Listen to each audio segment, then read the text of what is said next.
संतोष देशमुख यांची हत्या खंडणीतूनच झाली आणि वाल्मिक कराडच मुख्य सूत्रधार आहे असं आरोपपत्रातून समोर आलंय। सीआयडीने दाखल केलेल्या आरोपपत्रातून वाल्मिक कराडच मास्टर माइंड असल्याची माहिती समोर आली आहे।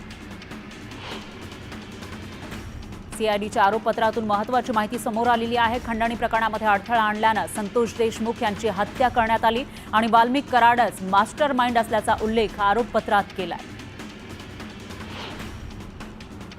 सीआयडीच्या आरोपपत्रामध्ये आरोपी क्रमांक 2 वर विष्णू चाटेचा उल्लेख आहे। त्यानंतर इतर आरोपींची नावे असल्याची माहिती आहे। आबादा कंपनीला खंडणी मागितल्याच्या वादातून संतोष देशमुख यांची हत्या झाल्याचं आरोपपत्रात म्हटलंय। खंडणी, अॅट्रॉसिटी, हत्या या तिन्ही घटनांचा आरोपपत्रामध्ये एकत्रित उल्लेख करण्यात आलाय।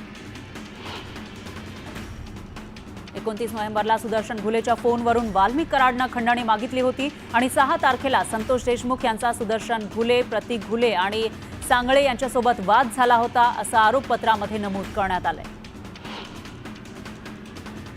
संतोष देशमुख यांना संतोष घुले मारहाण करतानाचा व्हिडिओ सीआयडीच्या हाती लागलेला आहे। तर खंडणी, अॅट्रॉसिटी आणि हत्या या तिन्ही घटनांचा आरोपपत्रामध्ये एकत्रित उल्लेख केलाय। प्रशांत कोरटकरची पत्नी पल्लवी कोरटकरनं कुटुंबियांना धमकी येत असल्याचा आरोप केलाय। नागपूरच्या बेलतरोडी पोलीस स्टेशनमध्ये याबाबत तक्रार करण्यात आली आहे। इंद्रजीत सावंत यांना धमकी देणारा प्रशांत कोरटकर गेल्या 4 दिवसांपासून फरार आहे। विमानाचे तिकीट रद्द करून तो आपल्या मर्सिडीज गाडीनं परराज्यामध्ये गेल्याची माहिती सूत्रांनी दिली आहे। प्रशांत कोरटकरनेच इंद्रजीत सावंत यांना धमकी दिल्याची माहिती सूत्रांनी दिली आहे। सीडीआरच्या माध्यमातून कोरटकरनेच फोन केल्याचं स्पष्ट झालंय। कोरटकरने आवाज मॉफ केल्याचा दावा केला होता, पण तो खोटा ठरल्याची माहिती सूत्रांनी दिली। इतिहास अभ्यासक इंद्रजीत सावंत यांना फोनवरून शिवीगाळ करत छत्रपती शिवाजी महाराज आणि छत्रपती संभाजी महाराज यांच्याबाबत आक्षेपार्ह वक्तव्य करणं प्रशांत कोरटकरला महागात पडले। कोल्हापूरनंतर आता त्याच्या विरोधामध्ये नागपुरातही गुन्हा दाखल झालाय। महापुरुषांचा अपमान करणाऱ्यांना शिक्षा व्हावी यासाठी कठोर कायद्याची मागणी केली जाते। त्यावेळी नागपुरातील शिवप्रेमींनी स्वाक्षरी मोहीम अभियान सुरू केलं। यात नागरिकांनी सहभाग घेत मोठा पाठिंबा दर्शवला। बीड कारागृहात कराडला व्हीआयपी ट्रीटमेंट दिली जात असल्याचा दावा देशमुख कुटुंबानं केला, पण आता त्या संदर्भातील पुरावे कारागृह प्रशासनानं प्रकरण दाबण्यासाठी डिलीट केल्याचा दावा देशमुख कुटुंबानं केला। देवेंद्र फडणवीसांनी शिंदेंना आणखी एक धक्का दिलेला आहे। तानाजी सावंत यांच्या काळातील आरोग्य विभागातल्या 3200 कोटींच्या कामांना फडणवीसांनी स्थगिती दिल्याची माहिती सूत्रांनी दिली। शिंदेंच्या काळामध्ये काम नाही, भ्रष्टाचारच झाला। शिंदेंच्या काळातील घोटाळे फडणवीसांनी बाहेर आणावे असं आवाहन खासदार संजय राऊतांनी केलं। यावेळी फडणवीसांशी जवळीक साधण्याचा हेतू नाही असंही राऊत म्हणाले। एक दिवस तुम्हाला पुन्हा मातोश्रीच्या दारात यावं लागेल, हे माझं भाकीत नाही, हा माझा दावा आहे असं म्हणत संजय राऊत यांनी शिंदेंवर हल्लाबोल केला। पैशाच्या अपेक्षेनं गेलेले मध्येच लटकणार असंही राऊत म्हणाले। स्थानिक स्वराज्य संस्थेमध्ये आघाड्या होत नाहीत, त्यावेळी प्रत्येक जण आपली ताकद दाखवतो असं खासदार संजय राऊतांनी म्हटलंय। नाशिकमध्ये स्वबळावर लढण्याची कार्यकर्त्यांची इच्छा आहे असं म्हणत राऊतांनी नाशिकमध्ये स्वबळावर लढण्याचे संकेत दिले। भास्कर जाधव यांच्या गळ्यामध्ये विरोधी पक्षनेतेपदाची माळ पडण्याची शक्यता आहे। अर्थसंकल्पीय अधिवेशनामध्ये उद्धव ठाकरे नाव जाहीर करणार अशी माहिती सूत्रांनी दिली आहे। विधानसभेच्या विरोधी पक्षनेतेपदावर आम्ही हक्क सांगणार। विधानसभेला ठाकरे गटाचं संख्याबळ 20 होतं। नियम कायद्याची अध्यक्षांना चाड असेल, पक्षनेता नेमतील असं खासदार संजय राऊत म्हणाले। संवेदनशील प्रकरणामध्ये बोलताना काळजी घ्या असं म्हणत अजित पवार यांनी सत्ताधाऱ्यांसह विरोधकांचे कान टोचले। माझ्या सकट सर्वांना सबुरीचा सल्ला दिलाय अशी माहिती अजित पवार यांनी दिली। स्वारगेट बसस्थानकामध्ये तोडफोड करणाऱ्यांना अजित पवारांनी इशारा दिलाय। सार्वजनिक मालमत्तेचं नुकसान करणाऱ्यांना सोडणार नाही, त्यांच्यावर कारवाई करणार असं अजित पवार म्हणाले। स्वारगेटमधील घटनेच्या विरोधात पायल तिवारी, बिटिया फाउंडेशन आणि गुलाबो गँग यांच्या वतीनं शासनाची प्रतिकात्मक तिरडी बांधून निषेध करण्यात आला। यावेळी महिलांची सुरक्षेबाबत गांभीर्यानं घेण्याची मागणी करत सरकारविरोधात घोषणाबाजी करण्यात आली। धरणगाव बसस्थानक आवारात दारूच्या बाटल्या आढळल्या, त्यामुळे शिवसेनेच्या महिला पदाधिकारी आक्रमक झाल्या। बसस्थानकात पाहणी केल्यानंतर त्यांनी संताप व्यक्त केला। तात्काळ परिसरामध्ये स्वच्छता करावी आणि त्यासह पोलिसांचा बंदोबस्त द्यावा अशी मागणी करण्यात आली। अमरावती जिल्ह्यातील मोझरी बसस्थानक शौकीनांचा अड्डा बनलेला आहे। बसस्थानक परिसरात कंडोम आणि दारूच्या बॉटल सापडल्यात, त्यामुळे महिला प्रवाशांच्या सुरक्षेचा प्रश्न ऐरणीवर आलाय।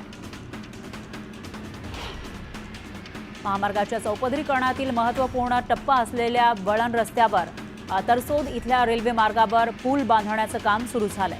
येत्या 6 दिवसांमध्ये 200 पेक्षा जास्त कामगार काम करणार आहेत। बीडच्या आर्वीतील युवक जलजीवन पाणी पुरवठा योजनेसाठी टॉवरवर चढले। 3 कोटींची योजना मंजूर झालेली असताना काम केलं नसल्यानं युवकांनी स्टोले स्टाईल आंदोलन केलं। नागपुरात मार्चच्या पहिल्या आठवड्यातच उन्हाच्या झळा बसायला सुरुवात झाली आहे। विदर्भातील सर्वच जिल्ह्यातील कमाल तापमान हे 35 अंशांवर गेलं, त्यामुळे नागरिक हैराण झाले। पैठणमध्ये नाथषष्ठी आढावा बैठक संपन्न झाली। नाथषष्ठी यात्रेनिमित्त पैठणमध्ये येणाऱ्या भाविकांची गैरसोय होऊ नये अशा सूचना आमदार विलास भुमरे यांनी अधिकाऱ्यांना दिल्या।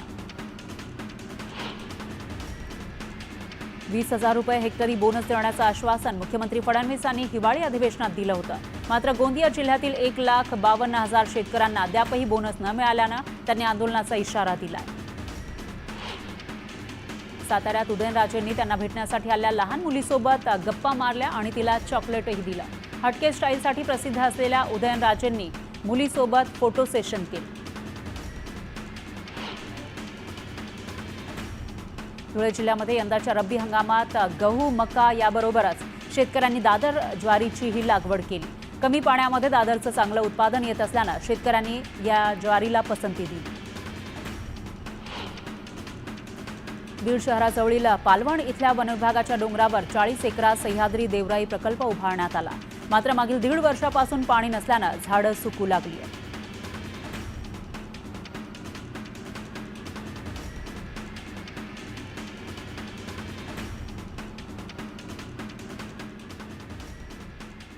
आता एक मोठी बातमी आहे। संतोष देशमुख यांच्या हत्येचा प्लॅन ज्या हॉटेलमध्ये बसून या आरोपींनी आखला त्याच हॉटेलच्या बाहेरून आमचे प्रतिनिधी सुरेश जाधव हे आपल्याला अधिक माहिती देत आहेत। ते जोडले गेलेले आहेत आपल्यासोबत। सुरेश, काय सांगाल? आता दोषारोप पत्रामध्ये जी माहिती समोर येते त्यामध्ये एका हॉटेलमध्ये बसून हे जे सर्व आरोपी आहेत ते प्लॅन आखत होते कशा पद्धतीनं संतोष देशमुख यांना संपवायचा आणि त्यानंतर त्याला अंजाम सुद्धा त्यांनी दिल्याचं दिसतंय।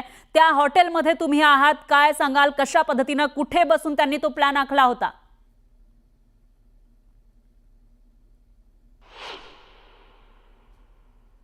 वरती बसून संतोष देशमुख यांच्या खुनाचा कट रचला गेला ते हेच हॉटेल आहे। बीड मध्ये आपण केज जो मसाजोग रोड आहे म्हणजे मांजरसुंबा केज रोड या रोडवरती नांदूर फाट्यावरचं जे हॉटेल आहे ते तिरंगा हॉटेल आहे। याच ठिकाणी 5 ते 6 जण या ठिकाणी बसलेले होते। त्यांनी या ठिकाणी मटन चिकन देखील मागितलं होतं आणि ते खाल्ल्यानंतर हा जो काही सगळा कट आहे तो रचला गेला होता। विशेष म्हणजे या संदर्भामध्ये जे दोषारोपपत्र दाखल झाले त्या दोषारोपपत्रामध्ये स्पष्ट उल्लेख करण्यात आलेला आहे की नांदूर फाटा येथील हॉटेल तिरंगा येथे त्यावेळी विष्णू ताटे यांनी सुदर्शन घोले यास वाल्मिक कराड यांचा निरोप दिला। संतोष देशमुख हा आडवा आला तर त्याला कायमचा धडा शिकवा, आपल्या मागण्या पूर्ण नाही झाल्या तर त्याचा काय परिणाम होतो हा संदेश जाऊ द्या, इतरांनाही जाऊ द्या, अशा पद्धतीचा स्पष्ट जो काही उल्लेख आहे त्या हॉटेलवरती बसून दिला होता। याच हॉटेलवरती इथल्याच याच खुर्च्यावरती बसून त्यांनी तो दिलेला होता। आणि विशेष म्हणजे इथं आल्यानंतर त्यांनी जवळपास 1 ते 1.5 तास ते बसलेले होते। त्यांनी बऱ्याच गप्पा देखील मारत होते आणि ते कशा पद्धतीने त्यांनी कुठली कुठली ऑर्डर दिली होती हे आपण इथं जे हॉटेलचे मालक आहेत त्यांना देखील विचारणार आहे। कसं 8 तारखेला काय झालं होतं त्याला सीसीटीव्ही फुटेज देखील ताब्यात घेतलं होतं। 8 तारखेला हे जे सगळे आरोपी आले होते त्यावेळेस त्यांनी काय काय ऑर्डर केले होते कशा पद्धतीने मागणी केली होती? त्यांनी चिकनची ऑर्डर दिली होती। आणि किती जण होते ते आणि कशा पद्धतीनं काय चर्चा वगैरे करत होते, काही ड्रिंक वगैरे केलं होते? कारण की काय जेवण केले ते दिले। किती वेळ थांबलेले होते सगळेजण? अर्धा तास होते। किती जण बसलेले होते सगळे? ते 6-7 जण होते। 6-7 जण होते। आणि कुठून आलेले होते, कोणत्या गाडीने आले होते, काय तसं? हे बात काय माहित नाही, भरपूर गिरायक होतं त्यामुळे काय माहिती। अच्छा, काय ऑर्डर केली होती त्यांनी त्या दिवशी? त्यांनी चिकन ऑर्डर केली होती। हा, आणि इथं किती वेळ बसले ते नेमकं? अर्धा तास होते। अर्धा ते पाऊण तास जेवण होईपर्यंत बसले होते। आपण पाहतोय हे हॉटेल मालक आहेत का ते याच हॉटेलवरती हे सगळं घडलेलं होतं आणि ह्या हॉटेलच्या माध्यमातून ज्या ठिकाणी बसलेले होते ती जागा देखील दाखवली जाते। हॉटेलच्या समोर त्यांना स्वतंत्र टेबल देखील टाकण्यात आलेले होते। विशेष प्रामुख्याने नवयुवती लोकमतच्या प्रेक्षकाला हेच सांगायचं आहे की ज्या हॉटेलवरती बसून हा सगळा जो काही कट रचला गेला, विशेष म्हणजे हे तिरंगा हॉटेल आहे जे राष्ट्रीय महामार्गाच्या जवळचं हॉटेल आहे आणि याच हॉटेलवरती विष्णू चाटे यांनी वाल्मिक कराड यांचा जो काही मेसेज आहे सुदर्शन गुन्हेला दिला होता, जर आपल्याला खंडणी मागण्यासाठी आडवं येत असेल तर संतोष देशमुख यांना धडा शिकवा आणि लोकांमध्ये संदेश राहू द्या की आडवं आल्यानंतर काय होतं, अशा पद्धतीने देखील जो काही मेसेज आहे तो देण्याचा प्रयत्न केला होता. त्यामुळे एकंदरीतच या सगळ्या चार्जशीट मध्ये जे काही महत्वाचे मुद्दे आहेत त्यामध्ये हा देखील महत्वाचा मुद्दा आहे की कट रचत असताना वाल्मिक कराड यांनी विष्णू चाटेंना सांगितलं होतं संतोष देशमुख यांना धडा शिकवा, कायमचा धडा शिकवा, आणि त्यानंतर हत्येचा प्रकार घडला तो 9 तारखेला घडलेला होता. त्यामुळे महत्वाची जी भूमिका आणि ज्या ठिकाणी हा कट रचला तो म्हणजे याच तिरंगा हॉटेलवरती चिकन खात असताना या सर्व आरोपींनी हा कट रचला होता आणि त्यानंतर तो अंजाम दिला. आणि आता हे सर्व जे काही आरोपी आहेत ते सध्या आता जेलमध्ये आहेत. त्यामुळे आता या प्रकरणामध्ये नेमकं ही चार्जशीट ही अत्यंत महत्वाची ठरली गेली आणि यानंतर आता कोर्टामध्ये युक्तिवाद होईल आणि त्यानंतर शिक्षा काय मिळते हे देखील पाहणं महत्वाचं असेल.